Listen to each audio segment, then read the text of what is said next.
Ulindeleke ukuba aziphendulele enkundleni kungeentsuku zatywala umrhanelwa ujamelene nezityholo zokushishina ngeziyobisi kummandla wakwaLanga kweli phondo lentshona koloni. Lo nongummi welizwe laseNigeria noneminyaka engama-49 ubudala ubanjwe ngolwesine ngamalungu othintelo lolwaphulo-mthetho i-Operation Shanela emva kokuqoqa kwawo kwindawo yomnini iziyobisi emva kokulunywa indlebe ngabahlali.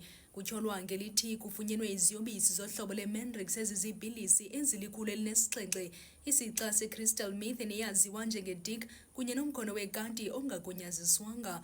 Kusenjalo umrhanelwa uza kuma emkhumbini wenkundla kamatye yaseBishop Lavis akubekwa ityala.